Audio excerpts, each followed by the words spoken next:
Let's work on this painting of the lion and the soldier again.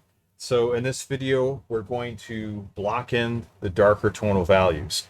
In the previous videos, I had put in the whole value structure using a glaze of raw umber dark, ultramarine blue, followed by another glaze of organic orange to not only show the value structure with the light and dark, but also to show the differentiation between the cool tints and the warmer tints. And now when we put in the darker values on top, which will basically correspond to like the trees and shadows in the lion and the soldier, the whole visual structure is really going to take shape, and it's going to be a great foundation to build the rest of the painting upon. I'm going to ask a really quick blessing here, and then we're going to dive right in. So, Father, bless this painting. Help me to be able to share this step with the students. I pray that it would be helpful and encouraging to them. Thank you, Jesus. You go ahead and you fight our battles. All we have to do is walk through the pathway you set before us, and you are the way, the truth, and the life. So, Lord, bless this painting in Jesus' name. Amen.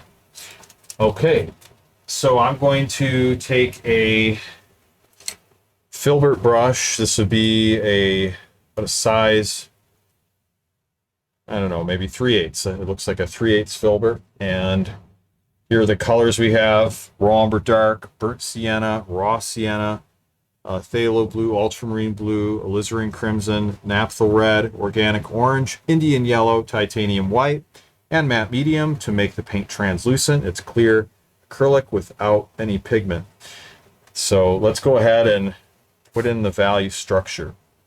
Now I'm going to start with raw umber dark, one of my favorite colors, ultramarine blue as well. Try to get a 50-50 mix of the two of them,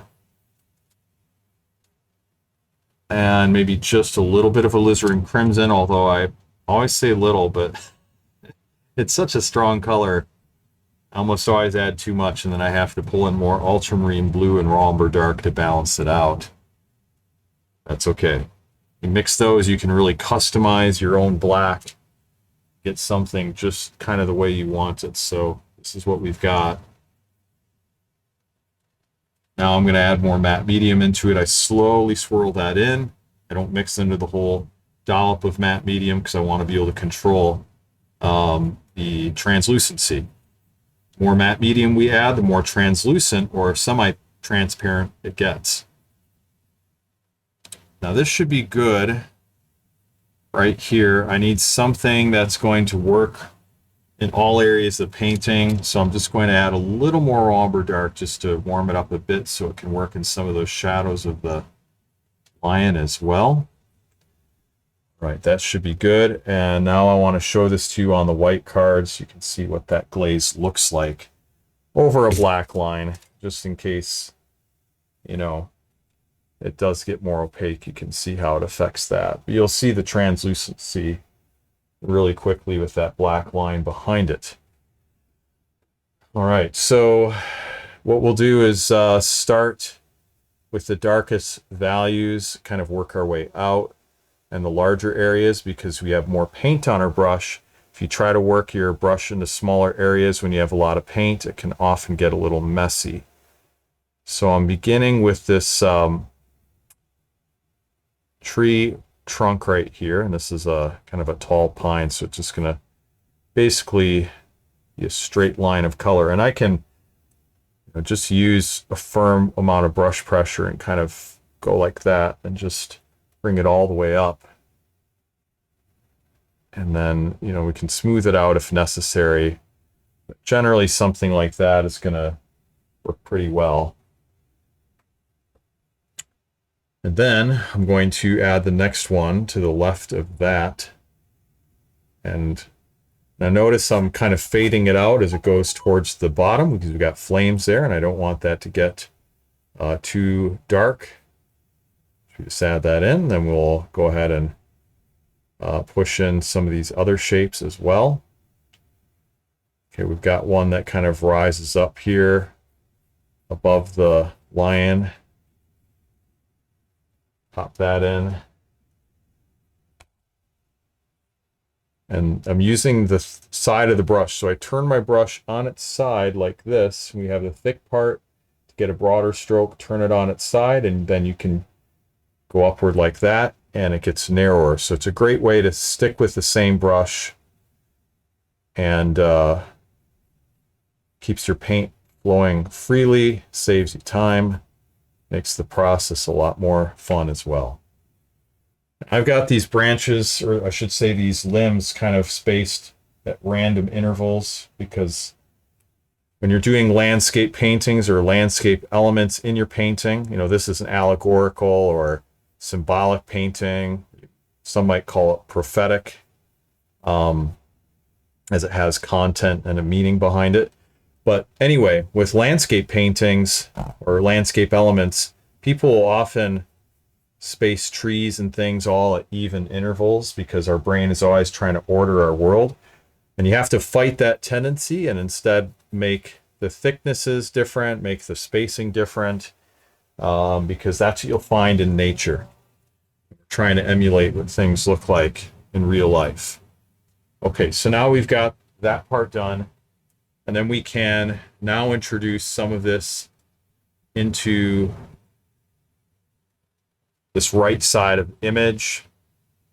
So I'm just going to add some darker tonal values here that can suggest some of the branches that we've got. So even the angles are important here, and we're just going to kind of lock this in using glazes. So imagine, you know, the branches you have from pine trees, the pine boughs, and the needles and everything, and how they hang. And so we're kind of just blocking that in using directional brush strokes to mimic what we're seeing in our reference photo. You can see kind of the directional look there.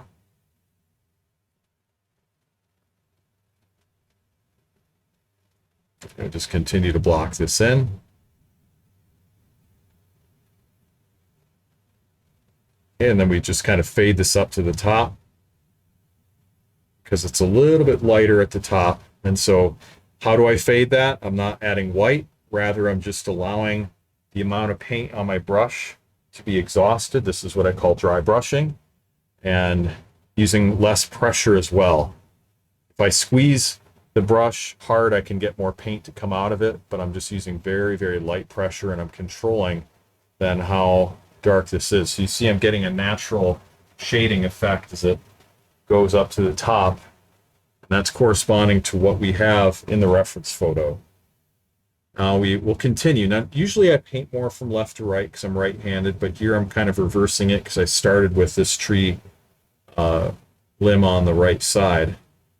And now I am going to be just adding a few more limbs here, and I didn't have all these shapes sketched in, so I'm having to kind of look at my reference photo and see where to put these masses of value. Now you have to break away from the idea of what you think pine trees look like or anything looks like. You got to look at your reference photo, and you've got to really see the particular shapes, because shapes is everything in realistic painting. Just throw out the ideas of what an eye or a nose or a mouth or a hand looks like, and look at those abstract shapes being created by the outlines of whatever object or thing that you're painting, as you see in your reference photo or in life if you're painting from life, and that's going to dramatically increase your realism. So just a little tip for you. I'm looking at the shapes, and I'm looking at my reference photo probably 50% of the time, or at least I'm trying to.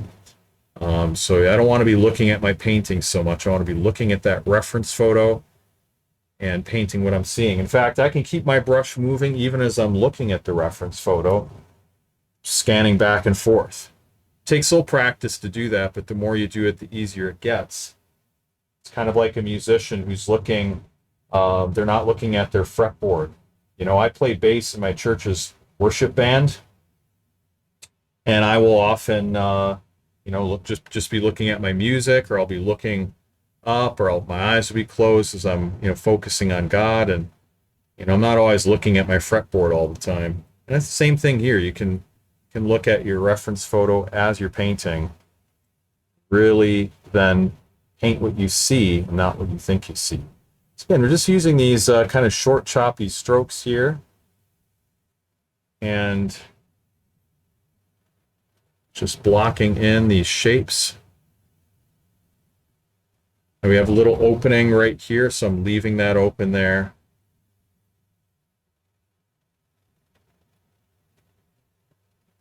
And I'll just continue to add some more little areas that are coming from this tree. And then here I think it's darker on the top, so I'm using more brush pressure up there. And that really helps to capture that.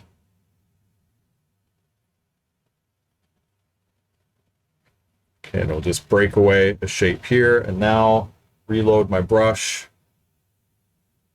And I'm going to add some little boughs and things that are occurring off on this side as well. So in between these two limbs, we've got some things happening, and I want to put that in. Smooth it out. Now, when you keep everything light with the matte medium, you know, the mixture is maybe about 70-80% matte medium, 30% opaque. And it makes it a lot easier to glaze and to get these translucent effects. But brush pressure is huge. If I really squeeze my brush, I can get this to look a lot darker. So I'm purposely keeping it much lighter by just using very short, choppy brush strokes and just kind of allowing them to barely touch the canvas. Now see, this part over here, remember that other glaze? Maybe you didn't, but if you watched the video, I put a glaze in there. I'm not going to put anything on top of that, because in the reference photo, these trees are in the distance and they've got mist and smoke, probably smoke in front of them. And so we need them to look farther back.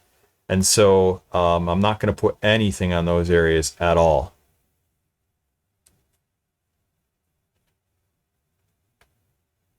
So now that we've done this, we've established, you know, some of these darker tonal values, we can now work into the foreground, and we'll start introducing this into the lion. Again, I like to start with the largest area first, which would be right here. And I'm looking at my reference photo, seeing where on his mane I can introduce this whole dark tonal value, this whole shape. We just fill that in and add a little bit in here, also in here, there.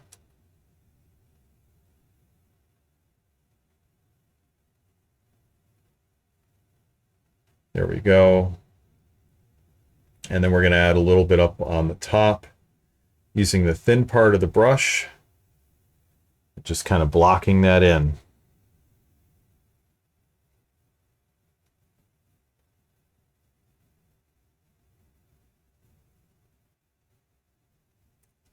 Just blocking that in.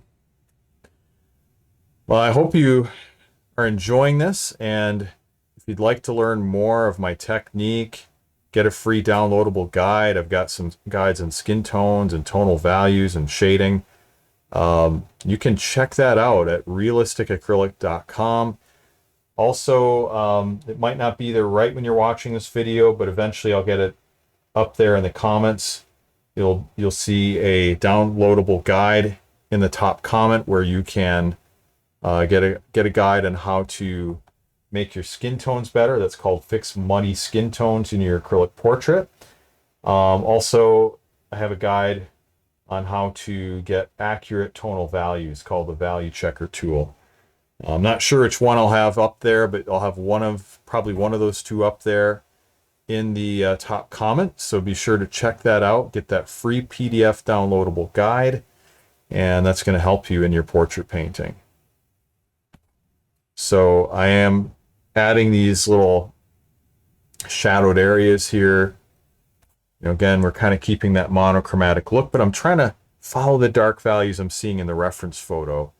Now, if you're kind of a beginner in painting, you might want to take your reference photo and convert it to monochromatic, convert it to black and white, because that might help you to see some of your tonal values better. But you can also train yourself just maybe by squinting. Some people say you can do that, or just really focusing on the dark values of your painting intentionally. I want to add some of this to the joint between the leg and the torso, so I'm blocking in these dark values here. It's still kind of keeping things fairly monochromatic, but the main thing is I'm just trying to concentrate on these darker tonal values, and I can't hit every little area with this brush. I'll have to come in with a detail brush to get some of these smaller shapes, like in the eyes and that kind of thing.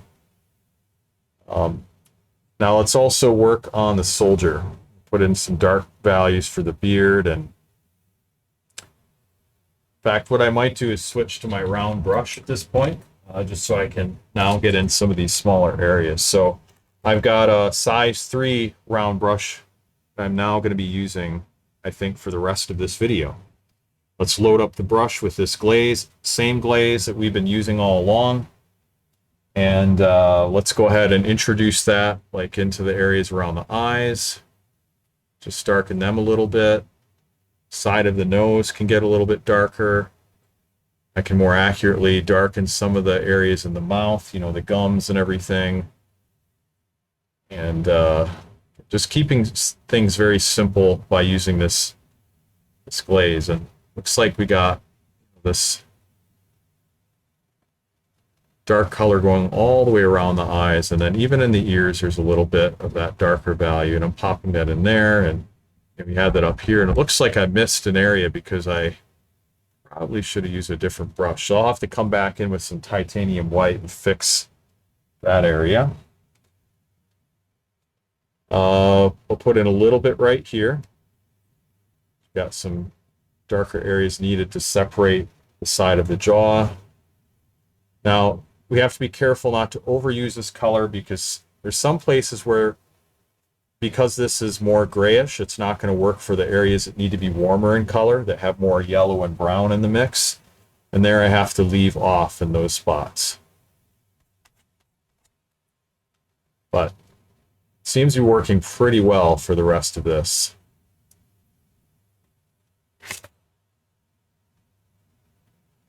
And we will, you know, add a little bit of this to the paws. There's a couple little areas there we can add this glaze to.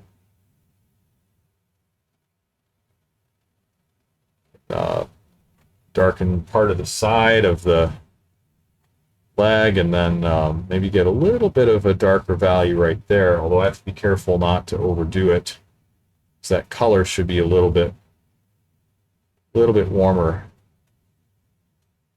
So I don't want to overdo that too much. I'm just going to rub it a bit so it's softer. Okay, probably hit most of the areas that I can with this particular color. And then next I'll need to move into the soldier. And so for that area, we're looking at like darkening his beard. Tonal values are dark right there. We got shadows under the helmet. So I'm going to darken that. Also, going to darken the armor a little bit. Got his shield. We'll put some shadows there.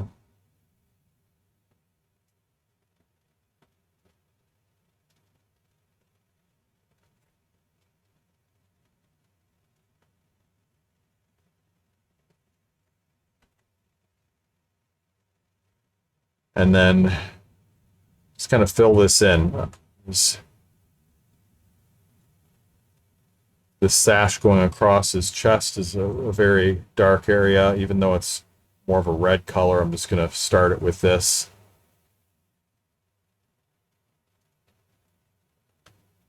and try to get in some of the particular shapes here for the areas around the belt. Remembering that belt of truth. It's talked about in the book of Ephesians. His clothing can be darker, so we'll fill that in. You can see how dark this glaze is when I really load up the brush. So how much you have on there, how thick the layer is, really can determine how dark it's going to get. Filling in the leg a little bit, joint between the armor.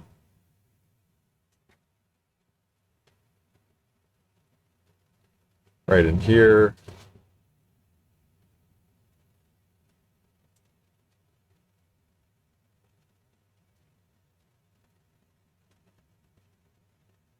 I'm going to darken this ankle area as well.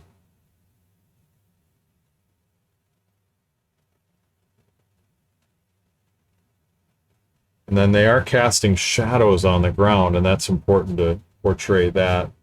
Fire, casting shadows, and we also have shadows being cast from maybe some sunlight, if any is able to shine through all the smoke. So we'll get that in there. I'll put a little bit of a darker color on the sword.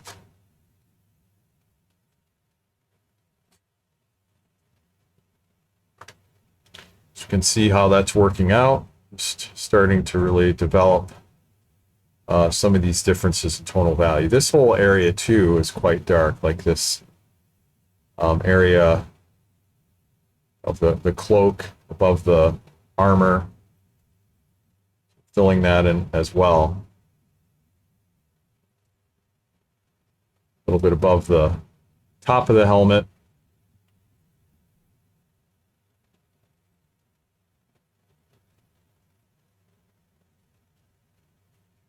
So the idea is just to basically hit most of these larger, darker values here. All right, so I'm going to stop off right here. This is what we've got. We've got pretty much all the areas filled in with the darker tonal values.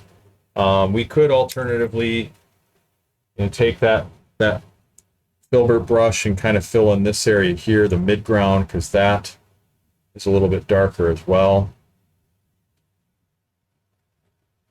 So let's do that quick.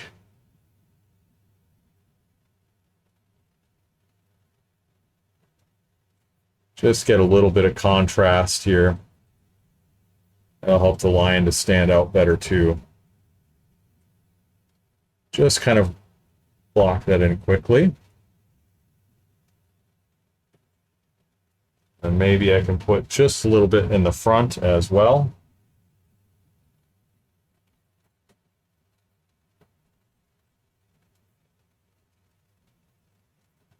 Get some separation between the flames. Those areas.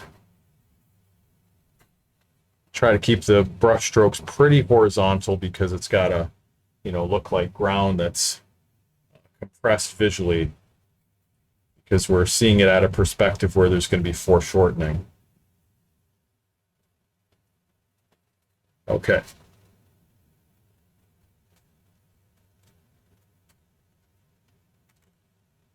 So that'll do it for this video here. I'm going to stop off for sure now, and I hope you enjoyed seeing more of this process. So we've got kind of a monochromatic sense of this painting developing with the tonal value structure being established, with the highlights being reserved with the white, the shadows, midtones, and a little bit of the warmth of the fire. And we're going to keep building on top of that. So I hope you enjoyed this video. If you liked it, give it a thumbs up. Subscribe to this channel for more videos like this, where I share real-time portrait painting and acrylic painting tutorials with you. Thank you so much for watching this. God bless, and I'll see you in the next video. Take care.